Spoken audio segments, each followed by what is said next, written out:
Valores del Campo, una visión de la realidad argentina. Conducción, Fernando Estrada.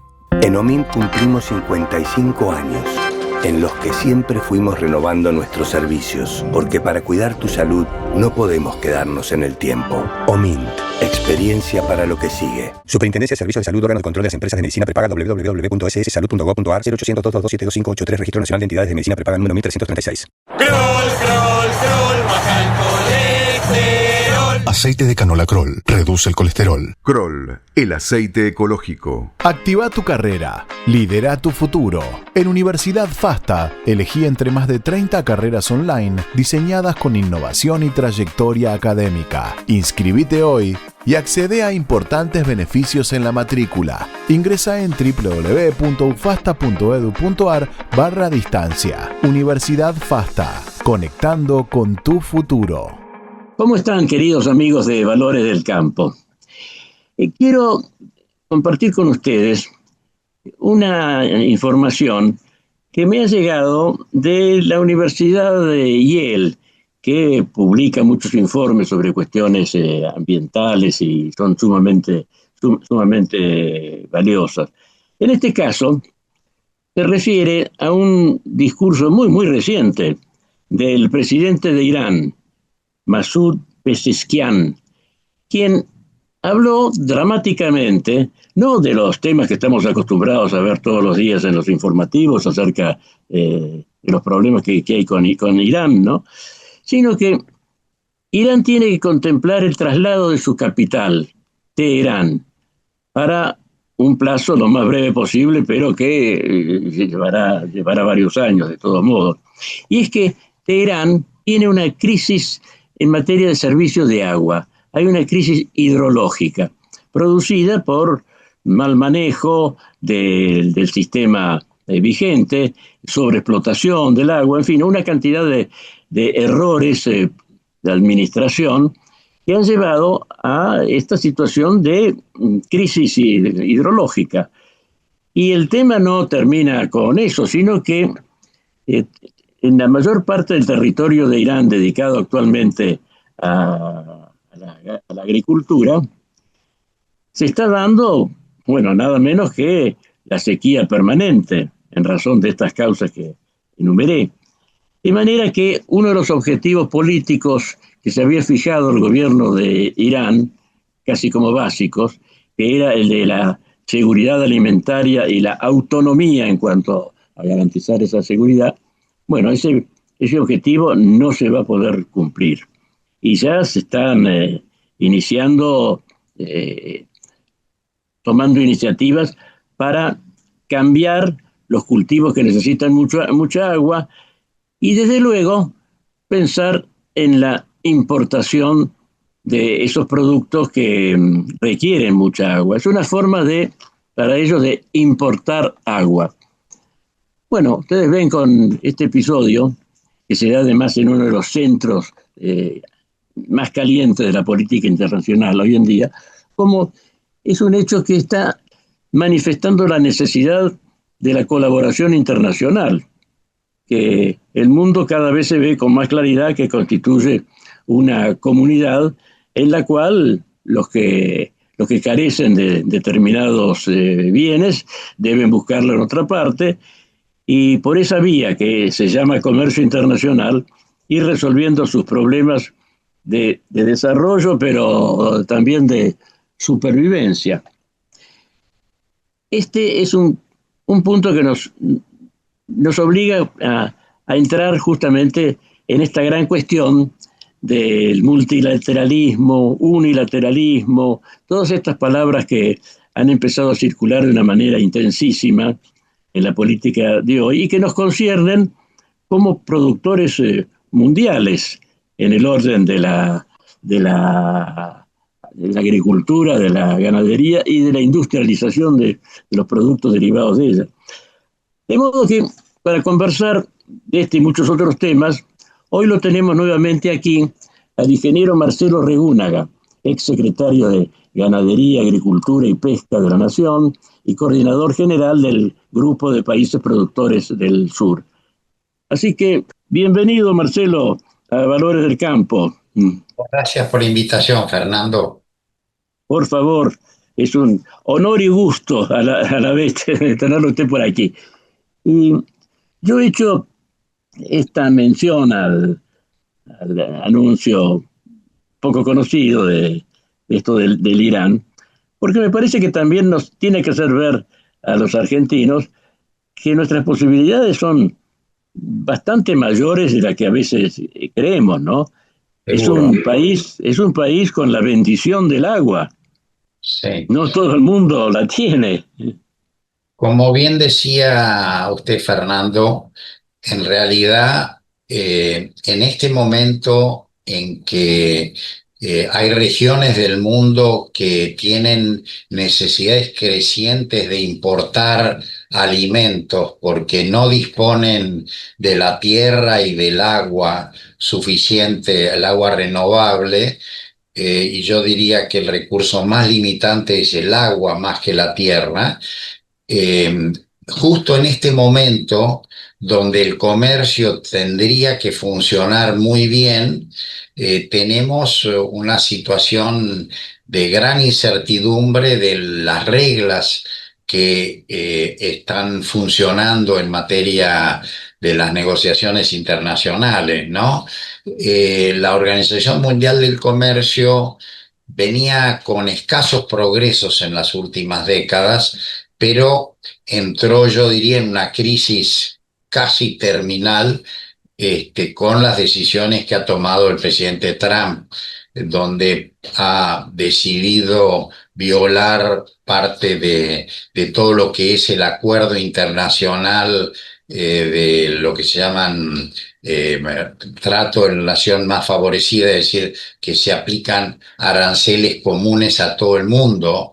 Y Trump está definiendo aranceles de manera bilateral, y además no, Estados Unidos no ha complementado las personas que necesitan funcionar en el sistema arbitral, en el tribunal arbitral para resolver los conflictos en la OMC, con lo cual la OMC está seriamente cuestionada, y eso deriva en ineficiencias en materia comercial.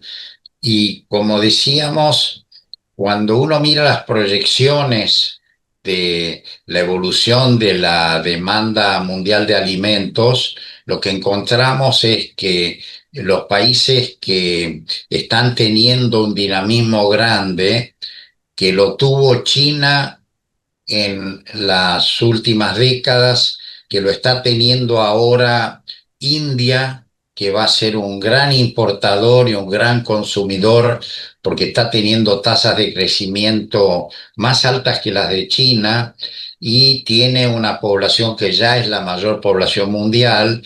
Pero además de la demanda de India, muchos de los países de Asia, Indonesia, Vietnam, Malasia y una cantidad muy grande de países asiáticos, y también muchos de los países justamente de Medio Oriente y de África, tienen serias dificultades en la disponibilidad de agua, y el agua compite por para la producción de alimentos y por el consumo humano, con lo cual la lógica es que la priorización del consumo humano haga que se tienda a tratar de que sea más eficiente la producción agrícola en el uso del agua, pero además a importar más.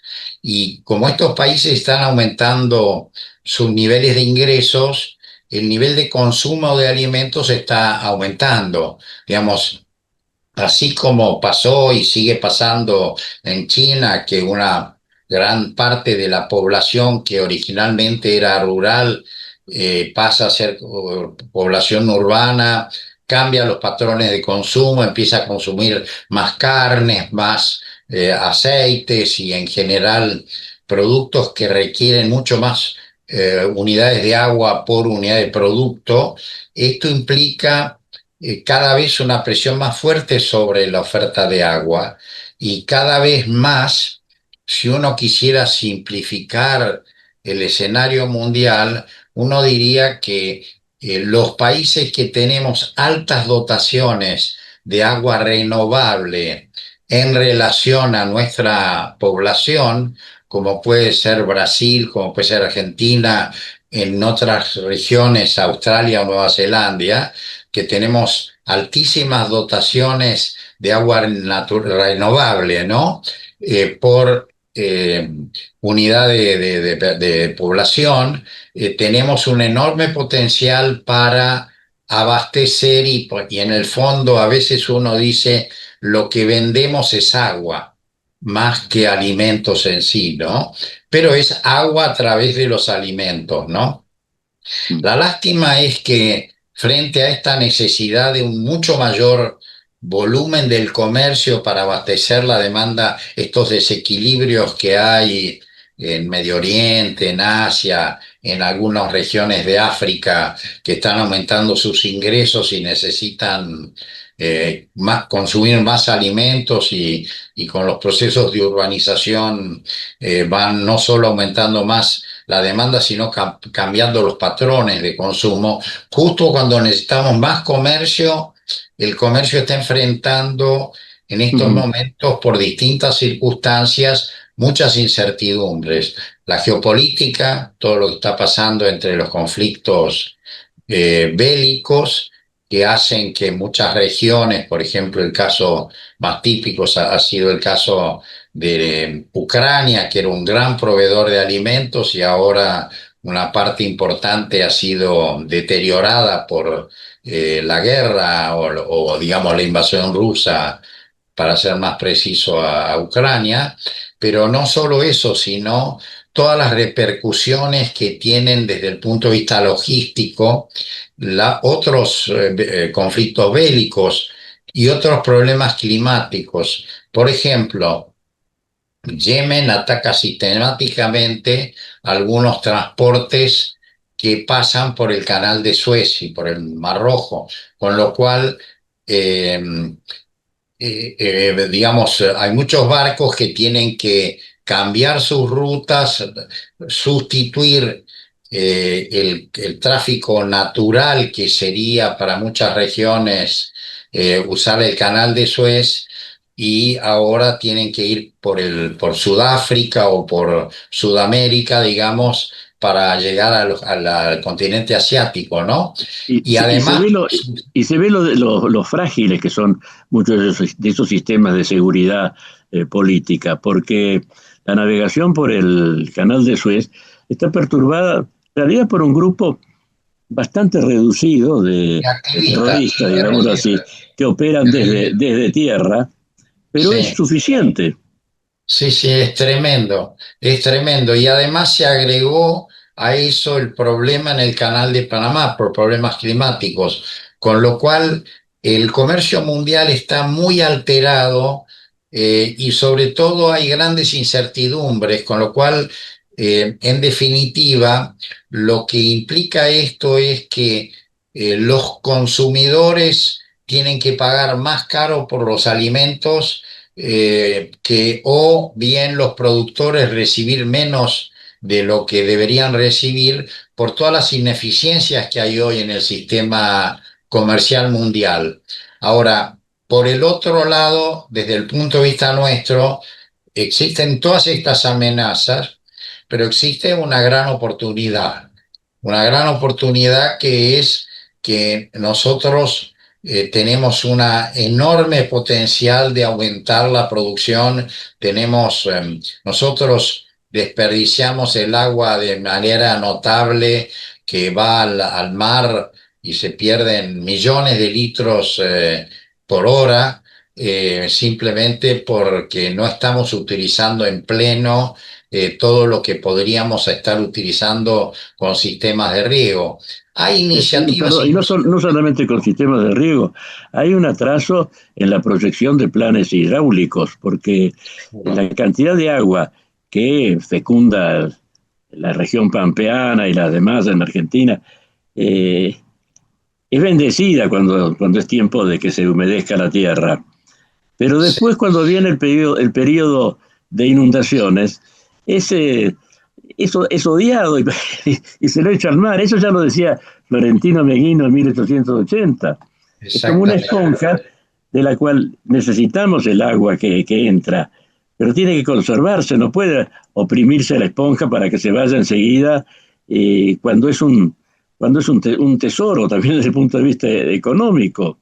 Sí, de hecho, yo creo que nosotros tenemos un enorme déficit de inversiones en infraestructura en Argentina.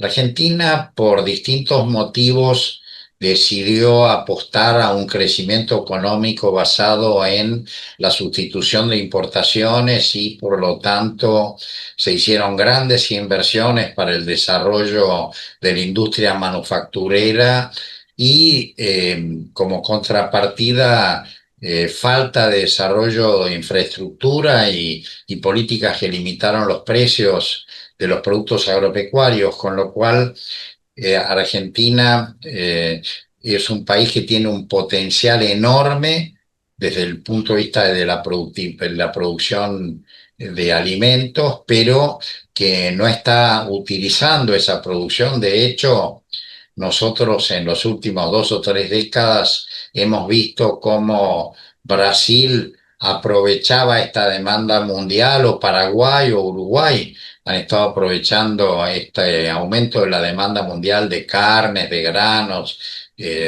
lácteos, etcétera, y nosotros venimos con producciones que están estancadas o con un crecimiento muy bajo.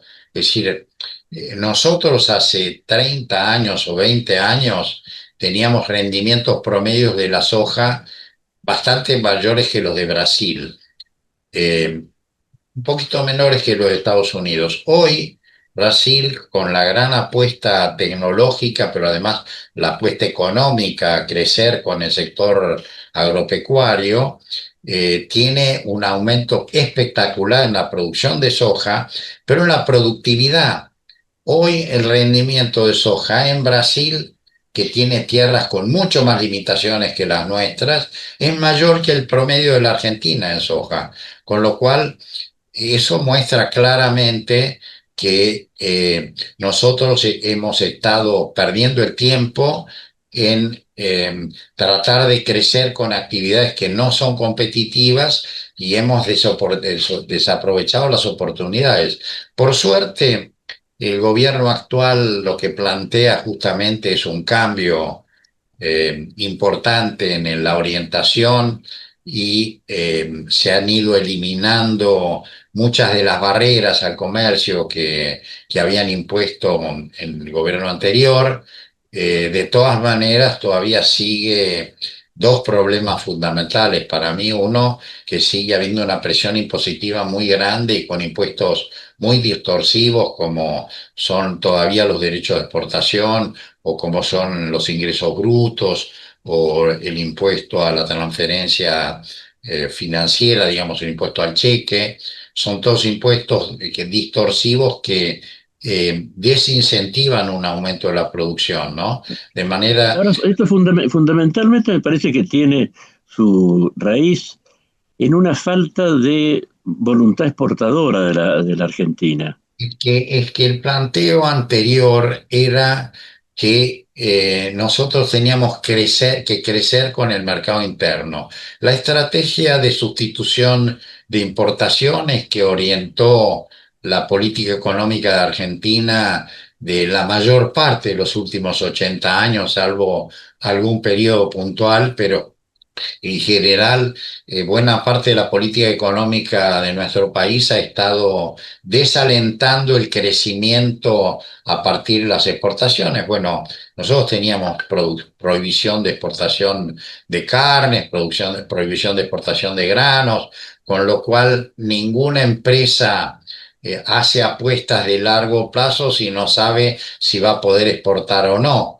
Con lo cual, yo creo que eso ha tenido un impacto muy negativo y que todavía en este cambio que está instrumentando el actual gobierno,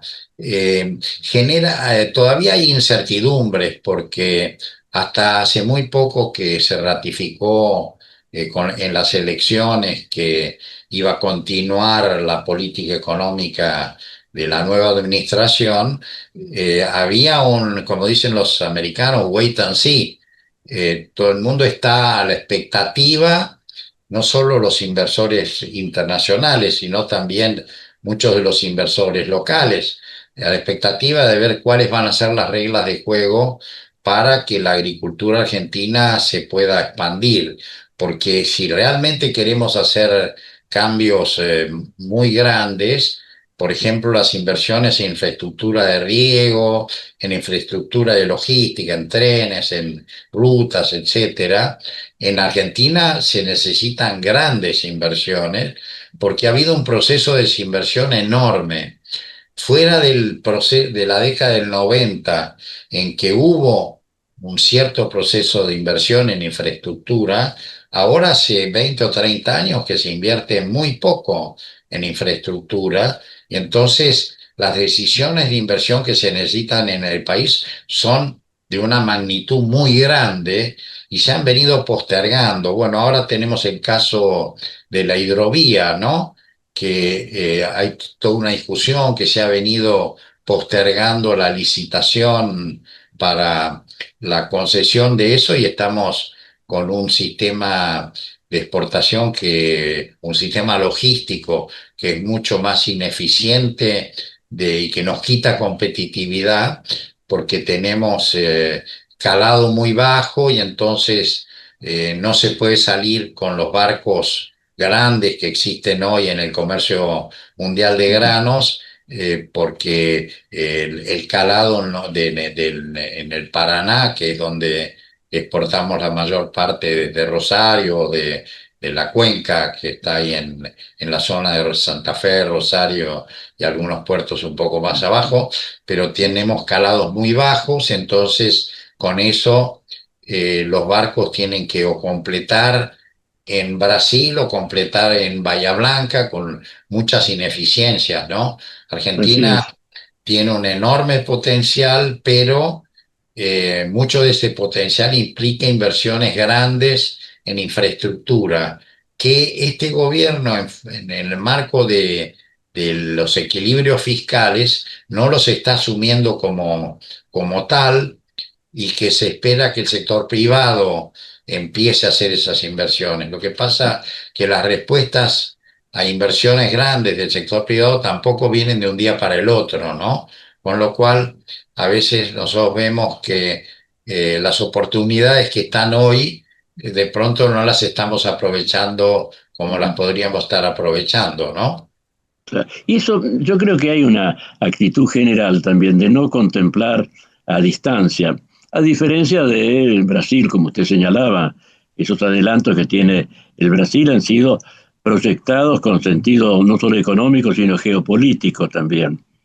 Y usted se acordará, hace unos años, cuando estaba el tema de la construcción, si se hacía o no, el famoso puente a Colonia. Sí. Ese proyecto se derrumbó, entre otros motivos, por un argumento muy fácil. La envergadura de los barcos que deberían atravesar la actual hidrovía habían crecido mucho. Entonces no se podía asumir el riesgo de tender un puente sobre el río de la Plata que perturbara el calado aéreo, como se llama, del barco, que no pudieran pasar esos barcos. Ahora, sin el puente, afortunadamente no se hizo, el problema subsiste por el calado subacuático, por estas masas verdaderas masas continentales de tierra que vienen del río Bermejo y del río Paraguay. Sí.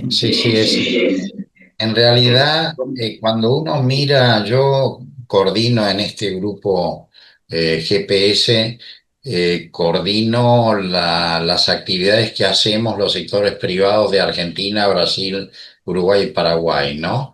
Y cuando miramos, por ejemplo, los programas logísticos que tiene Brasil o que tiene inclusive Paraguay, por ejemplo, toda la interconexión, digamos, entre el Pacífico y el Atlántico, que hoy, por estos temas que decíamos, de los problemas logísticos, es muy crítico. Ellos tienen planes que realmente cuando uno mira eso, se queda admirado comparado con nuestro vacío en materia de programas de inversión, ¿no? Yo pienso que a lo mejor eh, uno necesita un poco más de tiempo para cambiar una cultura y una visión del crecimiento económico que hemos tenido por décadas pensando en el mercado interno y ahora que el gobierno piensa que hay que crecer exportando, y eso es posible que tenga inercia, ¿no? Pero la verdad es que todavía nuestra realidad es una realidad en la que no estamos generando el marco de logístico y el marco inclusive de políticas fiscales como para que la agricultura argentina crezca de la manera que puede crecer, ¿no? Nosotros estamos hace muchos años con un techo de producción alrededor de 140 millones de toneladas de granos, cuando hoy muchas de las proyecciones que se hacían decían que podríamos estar en 170 o 200, y eso tiene que ver un poco con toda una política anterior de derechos de exportación, prohibiciones de exportación, que limitaron el crecimiento y que todavía tienen la inercia, porque el problema es que la presión fiscal que hay en Argentina es una presión fiscal muy alta y la falta de inversión, el deterioro de la infraestructura en la mayor parte de las rutas y en la falta de inversiones en la parte de ferrocarriles o hidrovía es muy grande. O sea, Argentina en este momento está empezando a ponerse de pie, yo diría, pero eh, tiene una agenda que, digamos, muy auspiciosa, pero a su vez bastante ambiciosa para nuestra realidad de hoy, ¿no? Por lo menos el gobierno tiene restricciones para tener equilibrio fiscal y entonces se depende mucho de inversiones internacionales que todavía están viendo que las reglas de juego en Argentina y en el Congreso den pautas claras a dónde queremos ir, ¿no? Yo creo que estamos en el camino, pero todavía faltan muchas definiciones. Esperemos que se termine de aprobar esta reforma del régimen laboral, pero yo creo que mucho más importante que eso es la creación de reglas de juego en materia fiscal, ¿no? Yo creo que la reforma fiscal es mucho más crítica para plantear una sustitución de todo lo que son los impuestos que gravan al comercio por impuestos que gravan los activos o las ganancias, pero no las ventas. Y con eso creo que ahora nos tenemos que dar una gran discusión a nivel de la Argentina para pensar en volver a crecer, ¿no?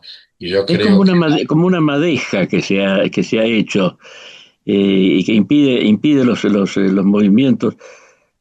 Recuerdo una novela muy interesante sobre la guerra en Vietnam, era del autor de Los Centuriones, que estaba de moda hace bastantes años, y comparaba esta situación que estamos diciendo, porque no ha sido únicamente nuestra, a lo que le pasó a Gulliver, el personaje del cuento, cuando quedó náufrago en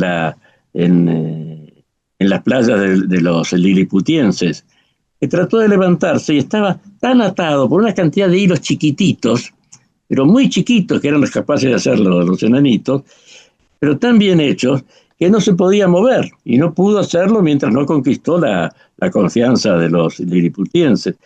Yo pienso que muchos de estos hilos chicos, hilos liliputienses que tienen paralizada prácticamente la economía argentina, han sido tomados en su momento como medidas provisorias que después han sido permanentes. Claro. Porque si vamos a tomar también la prioridad de vivir con lo nuestro, de atender al mercado interno, no para el consumo, sino para colocar una producción nueva, eso comenzó con gobiernos conservadores, cuyos continuadores no participan de esa filosofía. El gobierno del general Justo fue un gobierno intervencionista. Por eso también la reacción ideológica contraria, no a estos aspectos, sino otros políticos, que calificaron desde el peronismo principalmente a esa época como década infame, un gran error, porque fue la precursora de la economía del peronista. Es decir, que tampoco se puede usar estas denominaciones políticas como algo excluyente. No, ha sido una actitud provisoria que tomó el país cuando la gran crisis económica de hace 100 años, de casi 100 años, de 1929, cuando se cerraron los mercados internacionales precisamente por el proteccionismo. Exactamente. Una situación muy parecida a la actual. Se tomaron medidas que se creía que eran provisorias y luego no. Se fue viendo que, bueno, primero dieron resultado en lo inmediato. Después ya no, ya después eran como tantas cosas provisorias que no se pueden eternizar. Claro, y además una mentalidad en torno a eso. En aquel momento, en todo caso, Argentina tenía un nivel de producción relativamente pequeño, entonces no era tan crítico, pero hoy en día todo lo que implica aumentar la producción tiene que ser para el mercado internacional, con lo cual si en algún momento uno pudo haber tenido alguna restricción para abastecer el mercado interno, de ninguna manera eso sucede ahora. Y yo creo que ahí viene un tema que es que todo la estructura institucional de Argentina está planteada para funcionar priorizando los temas del mercado interno. Inclusive aquí hay un problema que yo creo que del propio Milei. Nosotros tenemos una cancillería o una fundación de inversiones y comercio exterior que son muy chiquitos cuando uno los compara con lo que tiene Australia, lo que tiene Malasia, lo que tiene Chile, como esquemas de promoción del comercio exterior. Y entonces, así como hemos creado una enorme burocracia para los temas del mercado interno, no hemos desarrollado tampoco capacidades técnicas. Por ejemplo, Chile tiene 6 veces más agregados agrícolas que Argentina.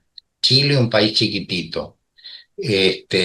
Argentina tiene muy pocos en comparación con cualquier otro de los países competidores. Lo mismo, nosotros en su momento hicimos un estudio de cuántos recursos invertía Argentina en la fundación que en aquel momento se llamaba Fundación Exportar.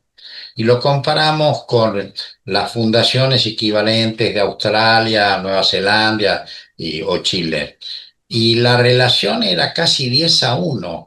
Es decir, que nosotros en términos de nuestro producto invertíamos muchísimo menos que los países que apuestan a crecer exportando.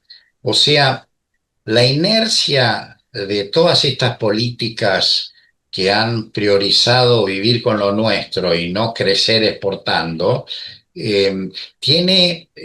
ha tenido también en toda la estructura de apoyo al comercio exterior, inclusive en las propias entidades agropecuarias.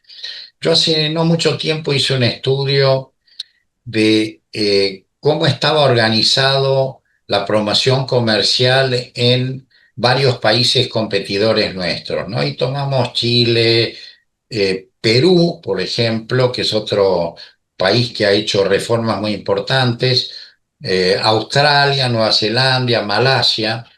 Y lo que vemos ahí es que ellos tienen agencias públicas de promoción del comercio exterior muy grandes, pero también tienen entidades privadas que tienen un rol muy activo en la promoción del comercio exterior. La mayor parte de nuestras instituciones agropecuarias prácticamente no hace nada en materia de comercio exterior, salvo un instituto de promoción de las carnes, ¿no? Y eso es una diferencia enorme, enorme. O sea, Argentina no está preparada para exportar. Ha dejado de priorizar la exportación y entonces toda la estructura pública y privada de nuestro país es una estructura que está sobredimensionada para los temas de políticas internas, pero subdimensionada para los temas de política internacional, ¿no? Y bueno, Estados Unidos también tiene, por ley, lo mismo que Australia, tiene sistemas muy transparentes de aportes que se hacen a partir de un porcentaje mínimo de las ventas de las entidades agropecuarias que generan programas para cada uno de los sectores o cadenas de valor de exportación, y con eso el sector privado tiene un rol también muy activo. O sea, el déficit, yo diría, de cómo estamos organizados para exportar en Argentina es muy grande, y creo que es una de las cosas que tenemos que construir. Yo A mí recuerdo que en algún momento... yo pienso, no sé si usted estará de acuerdo, si la Argentina no toma ese camino de ser un gran exportador, los vicios del sistema actual se van a agudizar, porque los problemas sociales van a crecer. Seguro, sí. El atraso de salarios, de ingresos, de falta de tecnologías adelantadas, todo eso va a difundir pobreza. No es que nos vayamos a quedar en esta situación un poco postergados respecto hasta de nuestros vecinos, sino que será el camino de un país destinado a la pobreza. Y es un círculo vicioso. Y y por consiguiente a la intervención permanente del Estado, porque cuando un país carece de esa capacidad de generar suficientes recursos, no hay para la población tales recursos, no hay participación en una riqueza. Y una función natural y prescriptible del Estado es intervenir. Seguro. En realidad, cuando uno mira el error estratégico de Argentina fue pensar que desarrollar los centros urbanos con industria manufacturera subsidiada iba a resolver el crecimiento económico de largo plazo de la Argentina, ¿no? Y entonces lo que hemos tenido es una migración rural-urbana muy traumática, porque no habían oportunidades de trabajo en el interior, y gradualmente lo que hemos tenido es un aumento enorme de no solo la villa miseria, sino la presión y la necesidad de inversión pública en los centros urbanos, con lo cual hoy en día la estructura de gastos del sector público es una estructura muy ineficiente y que no está acorde con justamente lo que estamos diciendo, además del hecho de que esto en el fondo es una política muy antifederal. Yo siempre me pregunto cómo puede ser que los diputados o los senadores de las provincias del NOA o del NEA, que tienen niveles de pobreza y niveles de dificultades en infraestructura enormes, pueden apoyar sistemas impositivos como han votado históricamente los derechos de exportación o presupuestos donde gran parte de las inversiones públicas se hacen en los centros urbanos y no en rutas o en infraestructura social en el interior del país, ¿no? Acuérdese del refrán, la miseria es mala consejera. Son sectores políticos que conscientes de su pobreza, venden sus votos para soluciones de problemas inmediatos que a su vez generan otros problemas mayores, inmediatos e inmediatos también, ¿no? Sí, sí, desde luego. En Por ejemplo, realidad, el caso que usted lo ha tratado muchas veces, de la bioeconomía, las posibilidades de la bioeconomía en la Argentina. En sí, definitiva, es la posibilidad de que en centros agropecuarios se genere sí, una sí, producción industrial, podríamos decir. No solamente industrial, puede ser farmacéutica, una cantidad de otros aspectos, pero un tercer grado de explotación económica. Si no hay, si no hay una política que incluya, por ejemplo, la estructura de caminos, el suministro de y de energía, telecomunicaciones, y de telecomunicaciones, no es viable. porque en definitiva, Pero nosotros eso, sí, pero eso es lo que digo, pero eso es lo que el interior debería también reclamar. seguro. Mire, nosotros siempre hemos planteado que el desarrollo mucho más armónico de la Argentina podría darse con estos esquemas de procesamiento de la biomasa, que va desde procesar los residuos de la caña de azúcar para producir electricidad o fertilizantes, hasta los residuos que puede haber en la producción forestal para generar también electricidad, o más todo lo que implica cualquier alternativa de desarrollo bioeconómico que en general implica la inversión y el procesamiento local. Porque a diferencia de lo que pasa con la industria manufacturera tradicional, que es más rentable concentrar la producción cerca de los mercados de consumo, en el caso de la producción de la industrialización de la biomasa, es mucho más eficiente procesar localmente. Entonces, eso implica la necesidad de generar empleo y generar infraestructura en cada una de las regiones, ¿no? Eso es un cambio cultural muy importante que, de nuevo, es un tema cultural y que nosotros lamentablemente tuvimos un secretario que eh, pidió que se cambiara la Secretaría de Agricultura por una Secretaría de Bioeconomía. Pero el problema que hay es que eso fue una iniciativa de un secretario.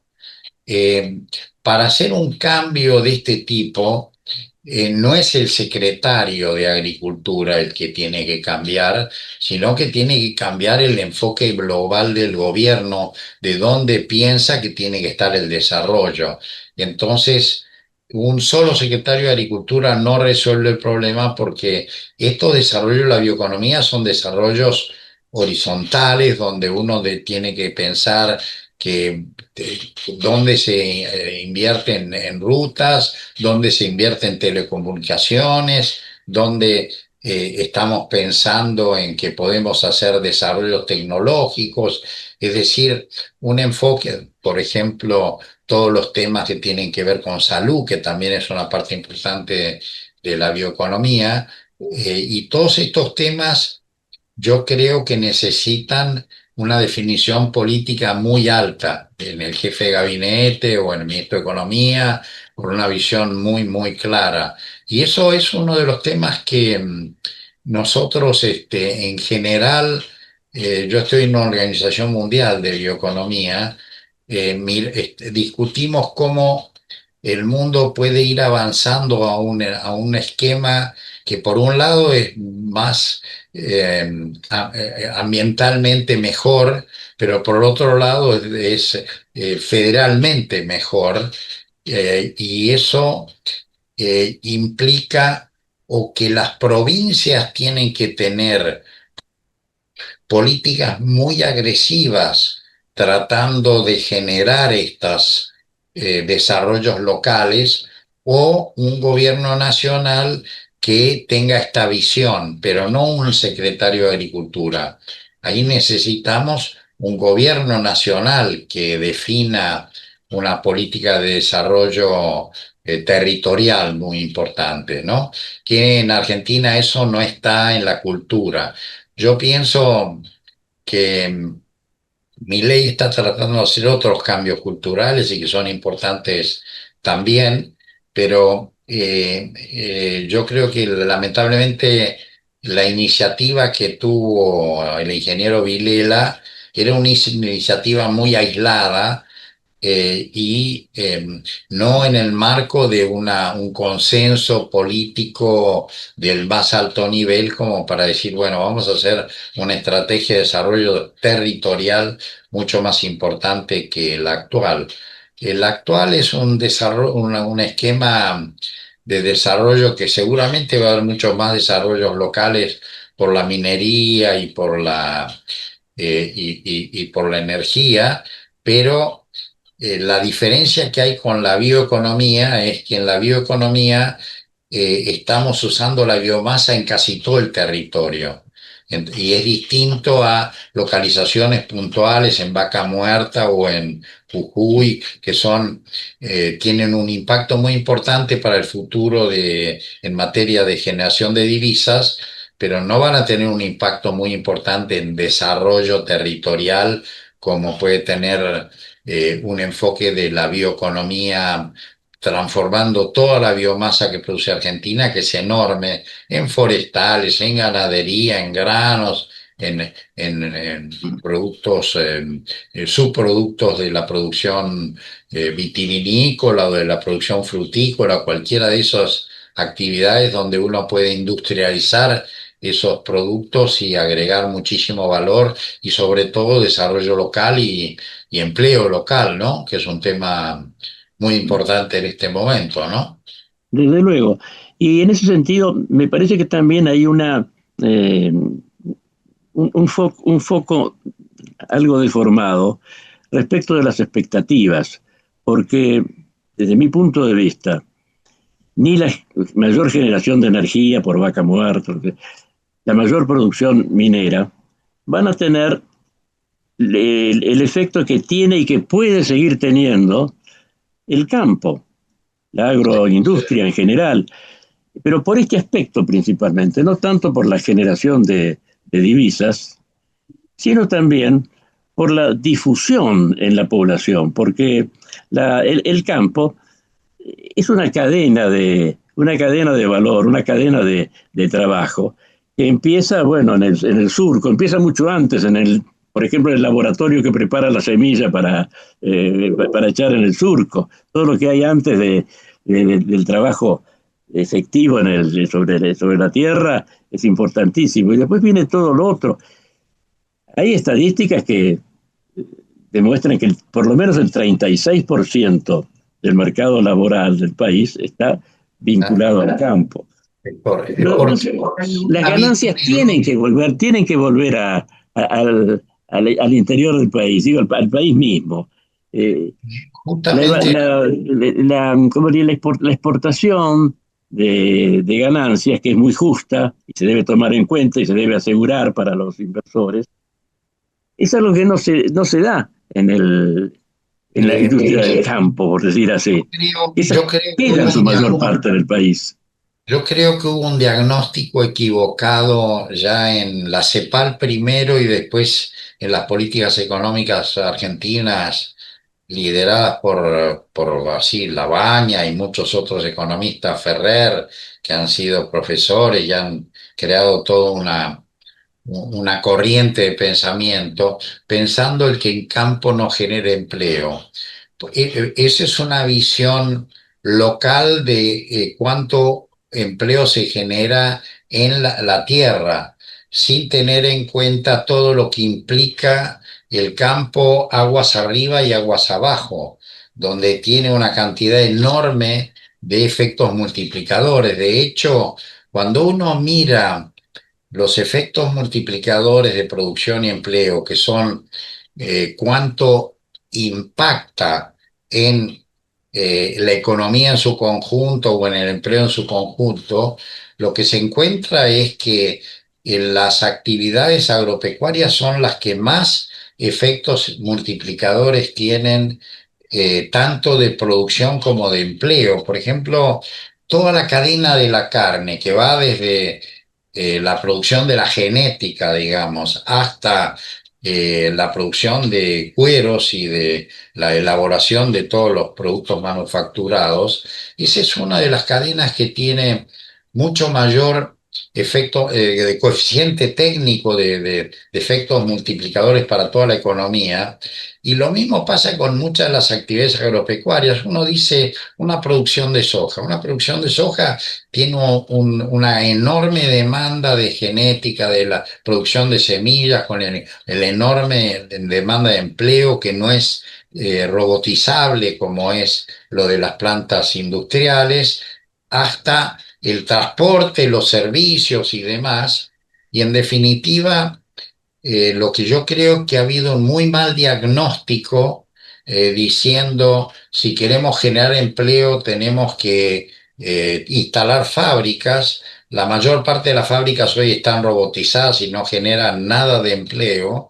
Y en cambio, yo recuerdo un estudio que en su momento hice para comparando la industria automotriz con la industria cárnica o la industria de granos, duplicando la producción de autos, uno agrega más o menos 50 o 60 mil empleos. Duplicando la producción, aumentando 50% de la producción de granos, agrega 300.000 empleos directos, aparte de todo lo indirecto, ¿no? Es decir, yo aumentando 50% la producción de granos, que es muy fácil de hacer, hago 3 industrias automotrices. Ahora, esas son cosas que no están conocidas en Argentina. Es más, no solo no están conocidas, sino que hay prejuicios inversos.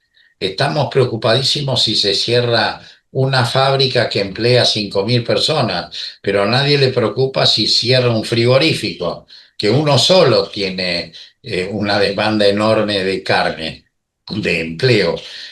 Con lo cual, ahí también hay un trabajo, yo diría, de cambio de la cultura que nosotros como entidades agropecuarias deberíamos hacer un esfuerzo grande, pues yo creo que todavía una parte importante de la sociedad, inclusive con un gobierno como el actual, necesita que le esclarezcamos mucho más qué capacidad de generación de empleo tenemos en el sector agropecuario y además qué impacto en el desarrollo territorial equilibrado del país tendríamos con eso, ¿no?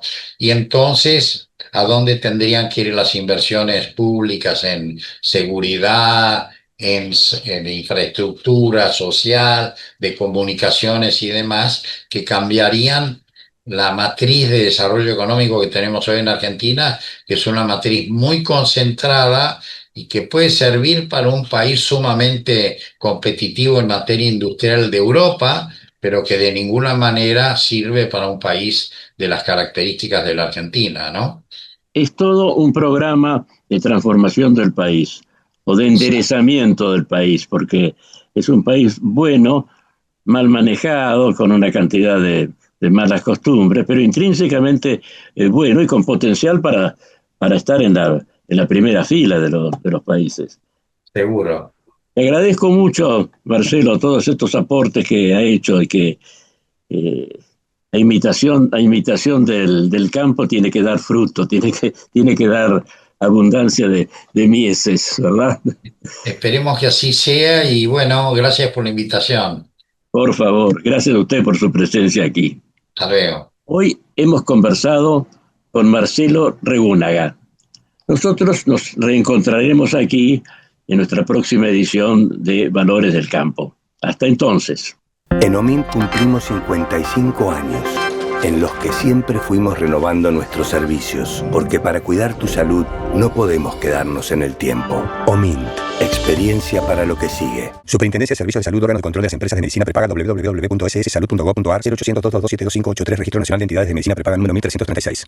Kroll, baja el colesterol. Aceite de canola Kroll reduce el colesterol. Kroll, el aceite ecológico. Activa tu carrera. Lidera tu futuro.